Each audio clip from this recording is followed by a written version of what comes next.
Welcome, everyone. Dr. Thor here. And in my continuing effort to actually work on the fundamentals of what it takes to empower yourself, to reach those high levels, to be able to get those proper tunings in radionic type machinery, and of course, to keep good thoughts in your head in general. Clear thoughts and following the principles of my educational system or training system, which is do things at high enthusiastic levels, do them for short periods of time, and repeat and repeat. But one of the fundamentals which is critical to all systems is the ability to actually visualize and visualize extremely well. Now, most people cannot do this, some not at all, or at least they think they can, but my system makes you visualize instantly. A lot of people think they can visualize, but I really doubt that they actually can. And visualization, clear visualization, is dependent upon two factors. Are you able to center yourself and able to keep a single thought in your mind, so to speak, or at least a thought that is continuous in that particular aspect? Is very, very important, as well as the basic techniques. Now, there's lots and lots of visualization techniques out there to a degree. The famous book that was very popular years ago and still is, The Secret, talked about visualizing and how visualizing would bring you what you want in life. We have actual vision boards that people put up, which are boards where you put pictures on them, and those pictures would actually be of things you wanted: cars, jobs, houses, etc. And you would use these. Now, all of these techniques do help a certain amount, but there's also real problems with visualization, which is critical to use tools that are three-dimensional. But I've heard this from many people that are out there that talk about how they can't visualize. Well, we're going to show you fun, interesting ways of doing it. And here's one of the tools that we have right here. That is a classic kind of, quote, toy. And the whole idea is that things should be fun. If things are not fun, your high-level senses turn off instantly. You want to bore them by doing repetitive tasks that you think are training you? Well, this is nonsense. You want to do fun things that train you as well. Now, we've been stuck in a stupid institutional way of training people in stupid classrooms with stupid books and stupid teachers that couldn't teach a monkey how to eat a banana. So the whole idea is you get a book that is outdated and boring, and what do you need the teacher for if you got the book? Just read it. And of course, they do a lecture. Some of them read right out of the book or give you some type of training that is very much in the book, instead of trying to train you in a different way. What's in the book, you should read and do whatever is necessary in a school-like situation. That's not really teaching you. The teacher should be showing you different, fun, and interesting ways so you value the information and retain it. They can't do that. They're teachers. They're as dumb as a rock. So we have this all the time. Now, there are many different visualization techniques, and I'm going to go over them in different training videos. There is speed visualization, where you use kind of like going through things very quickly. So all of these things have been shown to be very potent in their own ways. But I find the best way to train yourself is to do something which involves you physically. One of the things that triggers images in your mind instantly is when you touch something.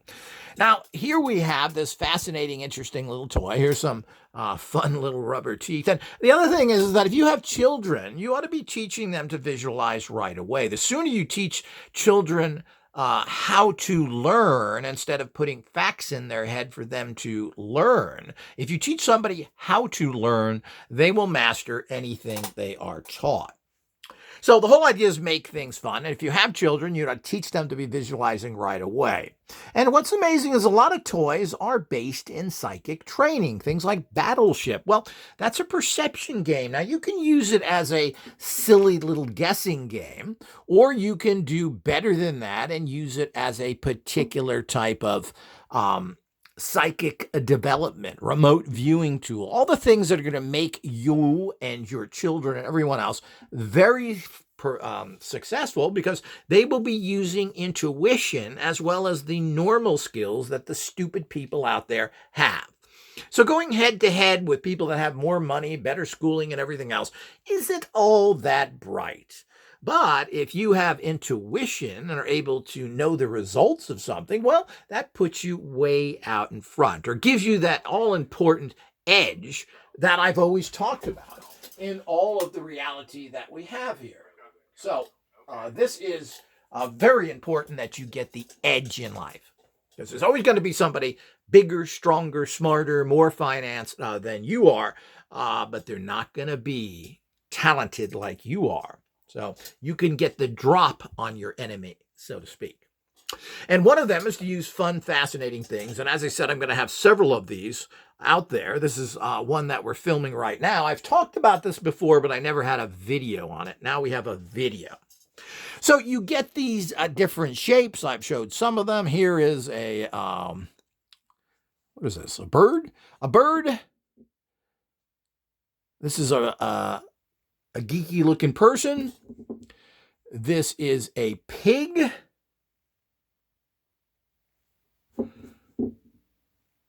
Teeth.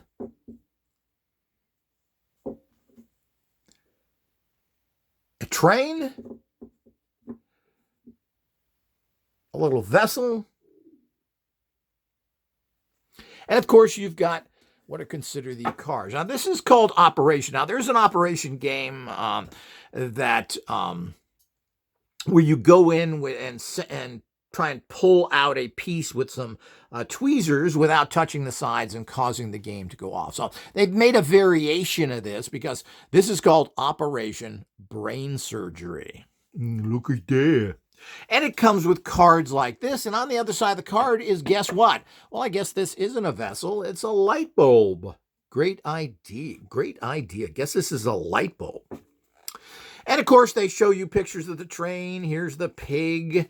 Here's the cat. I guess that's a cat that was there. Here's the egghead. I guess that's the name of it. I call it a geek, the chatterbox. And of course, there's other cards, the bird, etc. And of course, the ice cream headache. And do we have an ice cream? I don't know if this set is complete or not. I guess here is the ice cream headache. So you have these cards, and of course, you can, I always like to have stuff you can use alone, because it's always difficult to find anybody who has any kind of consciousness that wants to work with you. But if you have children, this is a great way to start training them how to visualize. So when you're searching for something that you're feeling for, automatically pictures come into your mind, images. You're trying to feel something, and then your mind is picturing what it is. So it's not like you're feeling something and you get the shape from it. Well, you do that, but what you're getting is the actual image in your mind of what it is. Now, this is a lot of fun. This is an electronic one. You can find these on eBay, Etsy, maybe Amazon. I don't think these are made any longer, but they're really fun. It has this head. And the operation is that you're going to have to visualize or sense with touch what is inside of the head of this. Let me get a little better picture here. And the way you do that is you take these shapes, and you take all of these, and that makes it more interesting to find something. And what you do is you put these, let's see if I can get that up again. You then put these shapes, and these are all soft plastic. They're easy to grab. There are some identifying, some not, and you put them in the top of the head.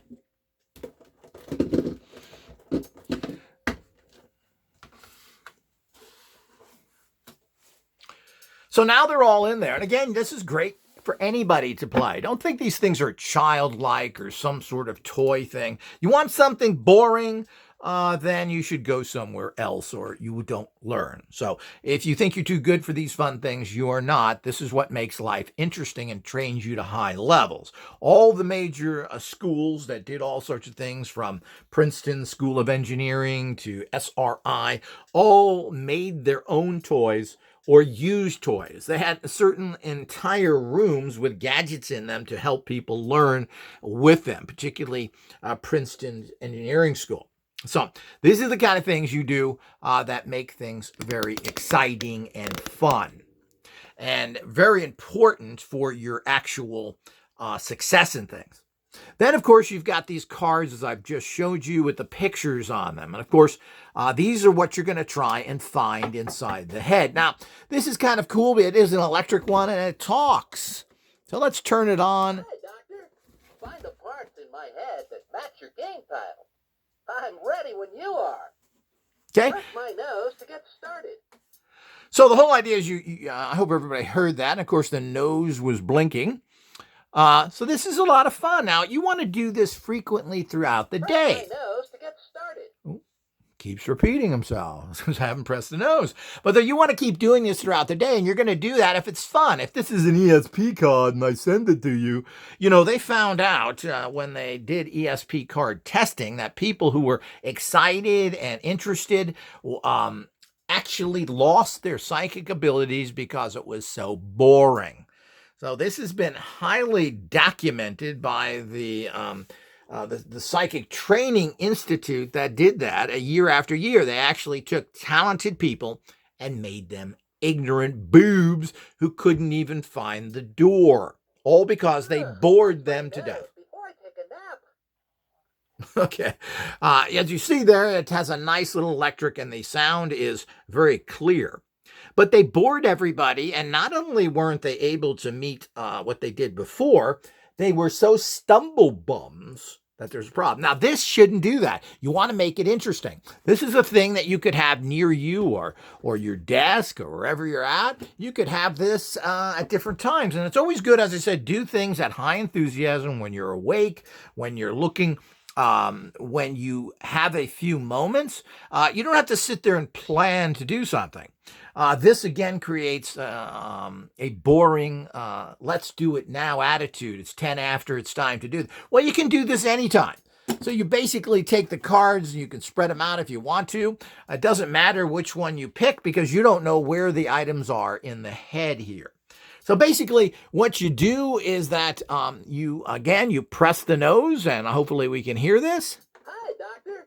Find the parts in my head that match your game tile. I'm ready when you are. Press my nose to get started. Okay, here's the game tile. It's the choo-choo train. Oh, are you making any headway? Yeah, you left me wide open. Now I know what they mean by airhead.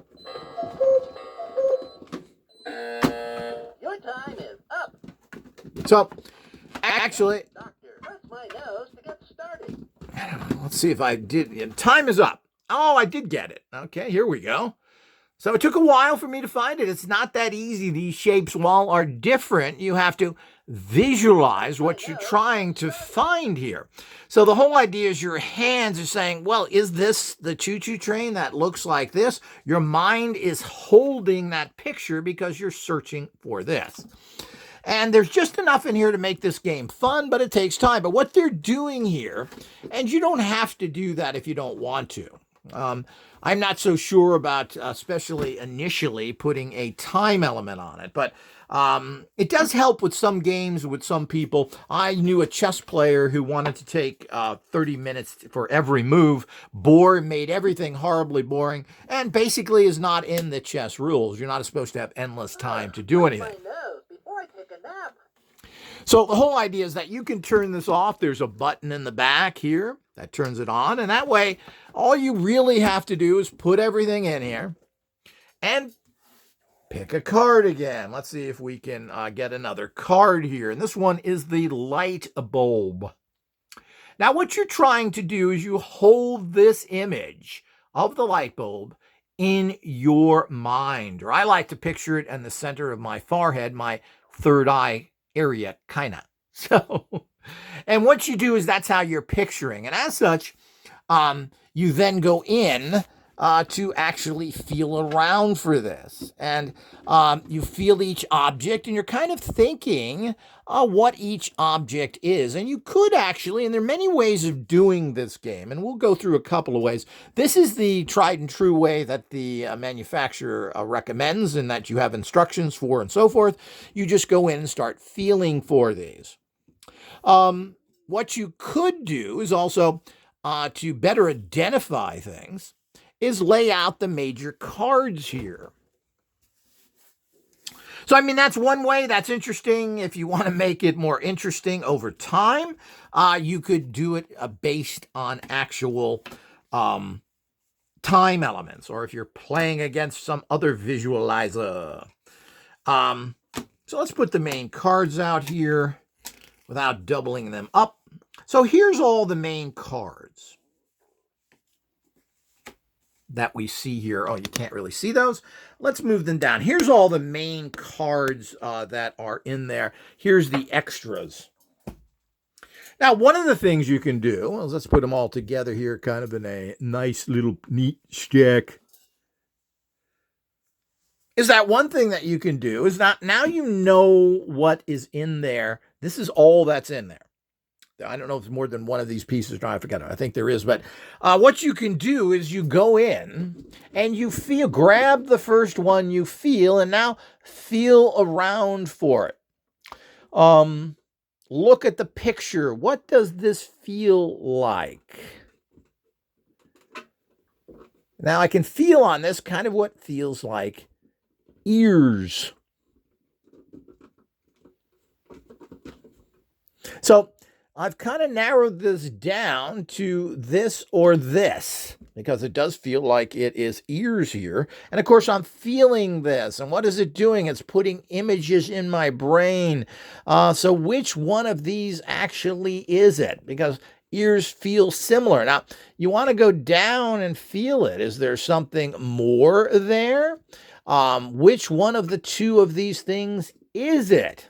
So this is a little bit of a tough one, but you're feeling, you're visualizing where you're connecting the pictures to what is actually in there. And then, of course, you then have to visualize, and you're not guessing here. You don't want to guess. What is the information that's coming back? What is the picture you're getting in your head? Well, the picture I'm getting in my head is of this one right here. So it would be the pig head. And of course, it is not. It is the other one. So the whole idea is this is cat got your tongue.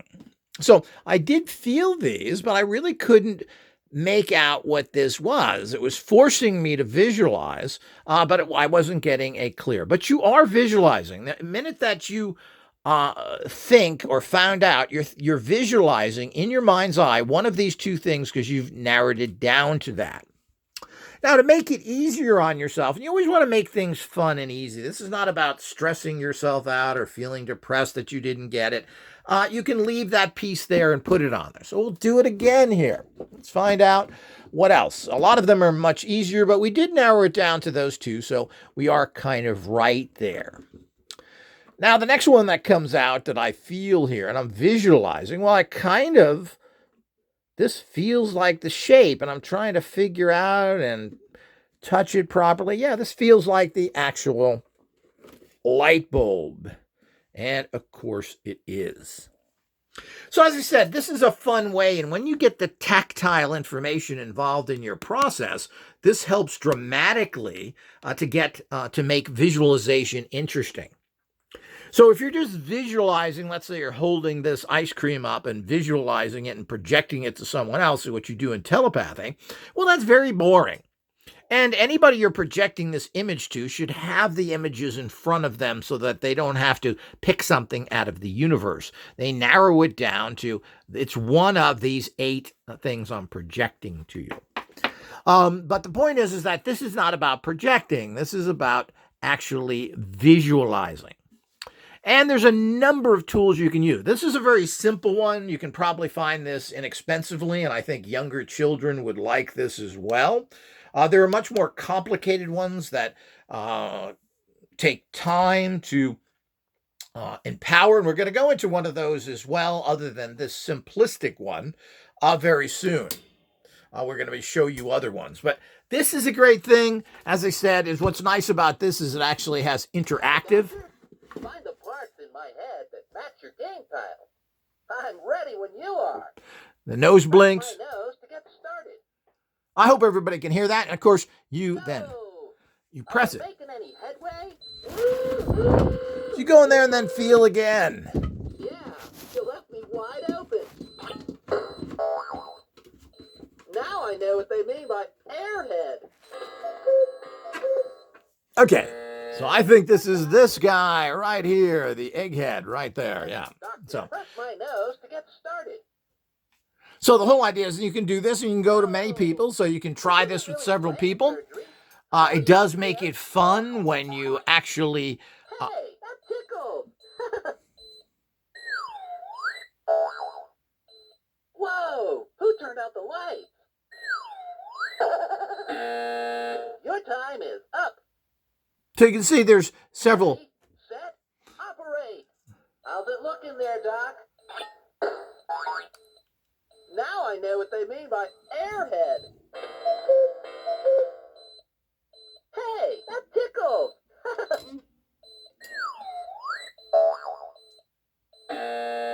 Your time is up. Okay, so you can see how that's kind of fun, even though it's even though it's pretty repetitive. I think there's probably only 2 or 3 of the things on there, but it's a lot of fun and makes things interesting. You know, as I've mentioned, making things interesting is critical. Do you want to do your practices? Do you want to find out what's going on with the actual getting into higher states of consciousness, enjoying what you're doing? Well, you have to have all that.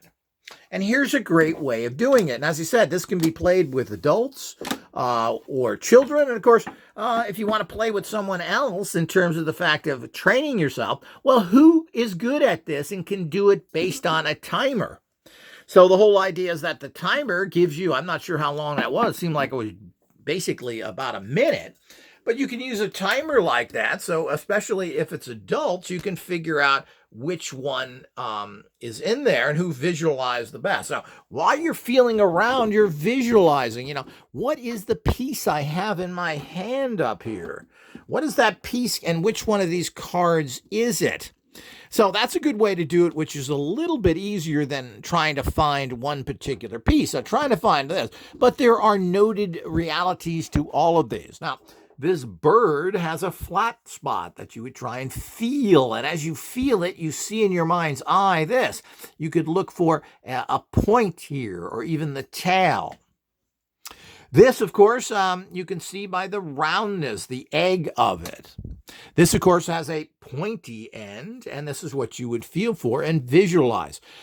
This, of course, has round, but it has these kind of grooves in it. So you feel for that, and by feeling for that, you can actually. Now, it's harder when you just pick a card, so than it is try to match things. So when you're trying to find this shape, which is what I picked the first time, well, I was able to identify it because of the flat area here and this, and was able to pull that out.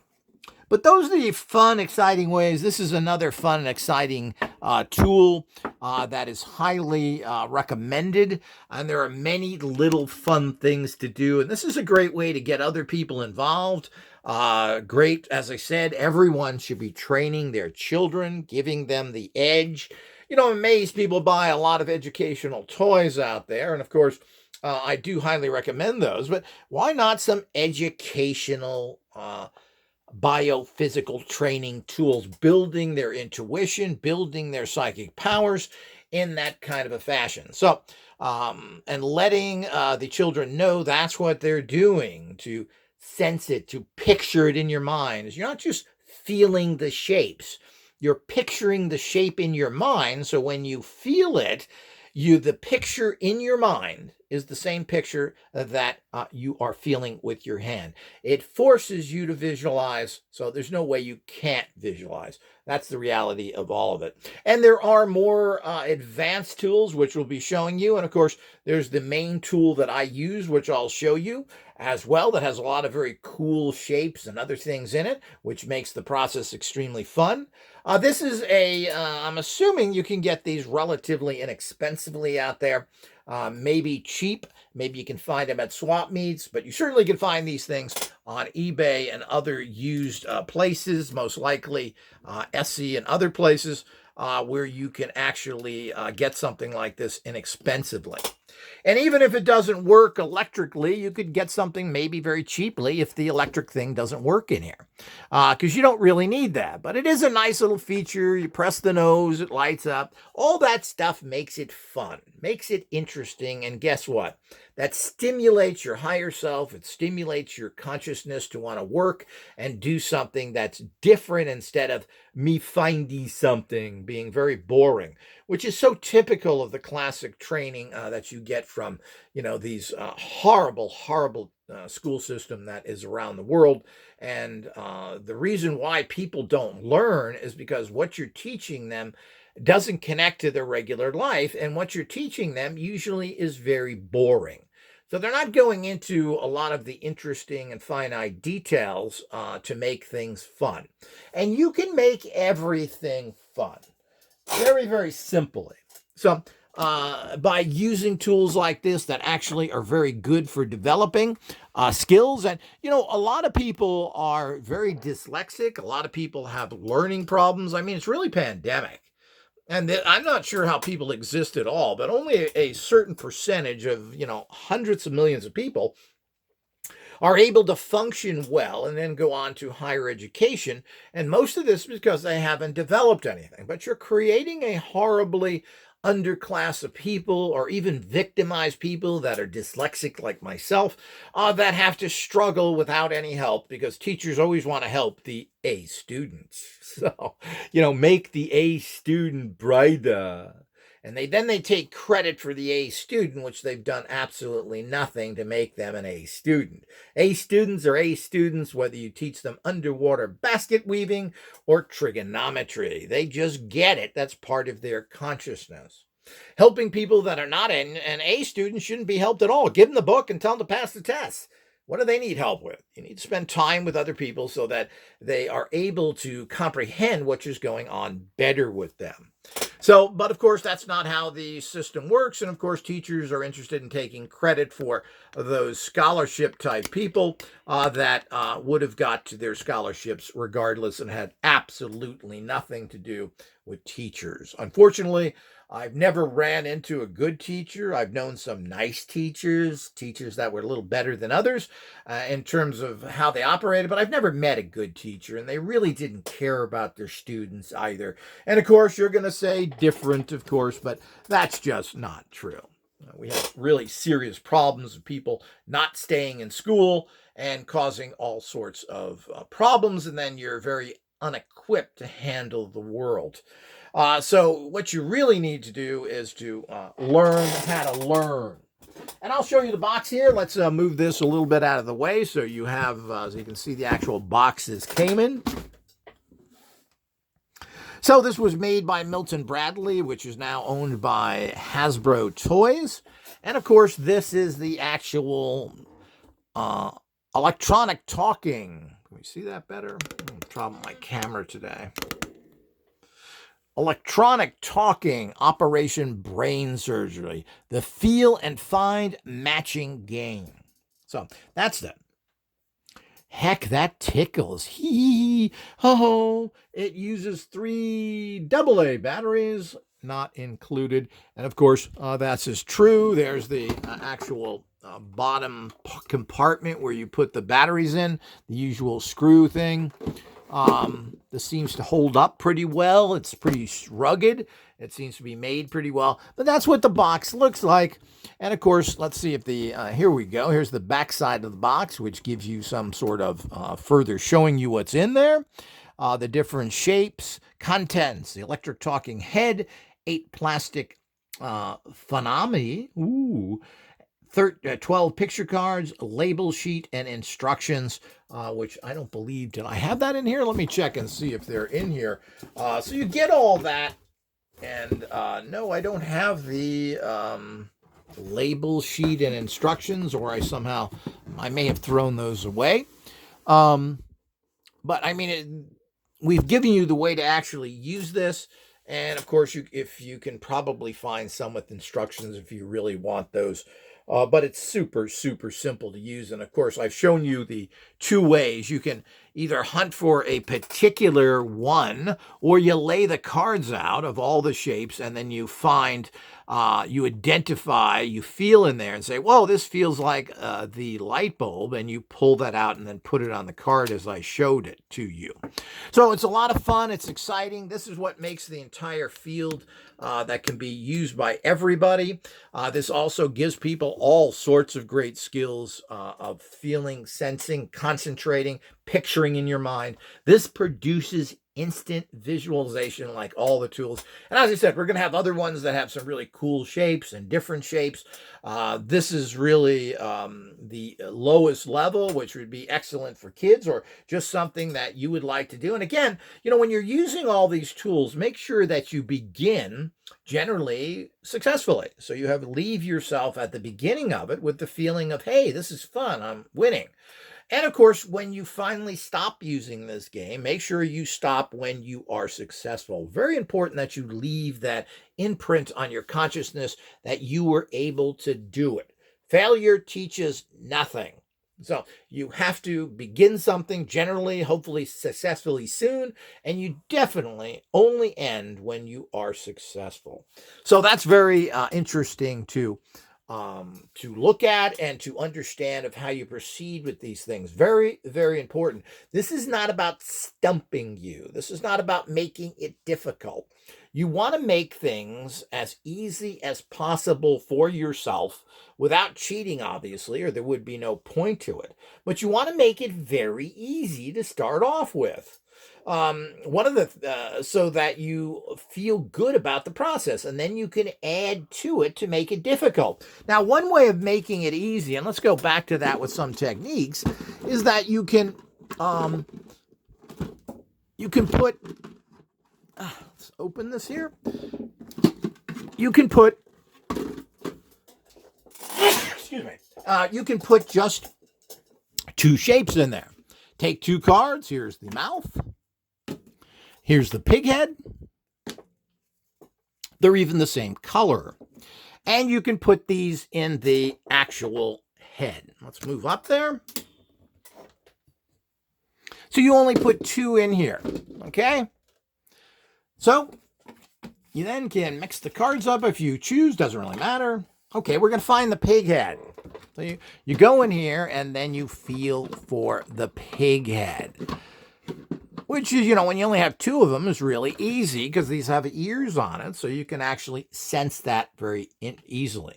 So that's a way to do it. And if you want to increase it, you can then add 3 pieces with the 3 cards. And that way it still makes you, it makes it very easy to start off with. And you get into the rhythm of it. You feel successful. You feel, oh, I can do this.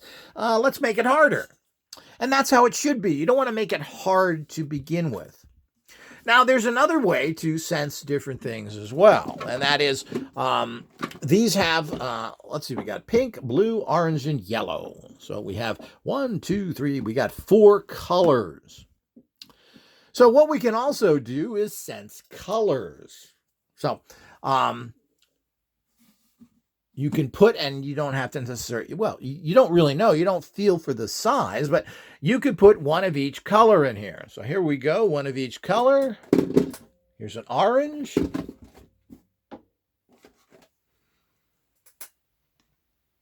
And you don't want to feel these, you want to sense them. So let's say you want to find the orange here. So you would go in here and then sense for orange. Start sensing, and these are advanced ways of using it. What does that shape feel like? Can you sense orange? Can you sense pink? Can you sense blue? And try not to go by feeling around for the shape of it and telling you, but try and just feel for the color itself. This is very advanced practice, which is very difficult, but another way to start training yourself in sensing vibrations, particularly colors. So, I mean, there's many ways to use these things, and this is all the main ways of using this, the tips we've given you. You may find your own ways of doing things, but this is a great, fun tool that you can get inexpensively. Use with your children, use with friends. I mean, it seems to me after a couple of drinks at a party or a get-together, this would be something to do other than gossiping and talking shit. This would be a great way of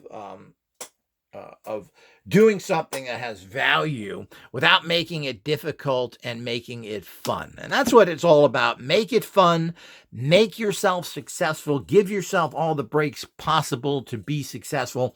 And then, of course, up the actual difficulty of whatever you're doing so you don't get bored there. If it's too easy, you get bored as well. But, you need to have it easy and kind of make it difficult in the middle once you get used to it. But being difficult and failing at something teaches you nothing. On the other hand, if you just go blah, blah, blah, and just reach in and they're all the same thing and all the same color, well, that's no fun either. So you're going to get very bored at that. So there has to be a skill level involved. On the other hand, it should not be difficult. Hopefully that's very clear to everyone and they understand the way of using these kind of fun tools. And as I said, you may figure out different ways of using this to make it more interesting, or you may find similar tools to this. And we're going to talk about that. And we have similar tools that we've had that we've been demonstrating for years. And we're going to get the main unit, the unit that I use all the time, because it's very varied and you can add all sorts of things to it once you understand the concept of it. So the whole idea is that that's very, very important for your visualization skills, which are critical. Remember, focusing or centering is the number one skill you need to do. You need to be able to concentrate or slow down your mind, disconnect it so that you can focus on a particular image or whatever's going on. You're quieting the mind. A busy mind can't do anything when it comes to extreme abilities. So you need to quiet the mind again. The next thing you need to do is, of course, visualize. And then you have to open your psychic energy centers by using a gym type tools. And there are many, many of them. And we're going to be demonstrating all of these on video now so you can see them live and in color. And some of these we'll be offering, but a lot of these things will tell you where to get them. And you can then train yourself once you understand that of how to use these tools properly. And you don't really need us to supply some of these things, but we may come out with kits again. We may come out with little tools that people can use. We're just going to have to see how that works in the future. But for the time being, here's something that you need to find yourself on a used product site, a used toy site, and hopefully inexpensively. And you'll be able to then have a fun tool for yourself, your family, your children, or just a fun little thing that you can do with other adults who are seeking higher level functioning. Hope you've enjoyed. More to come.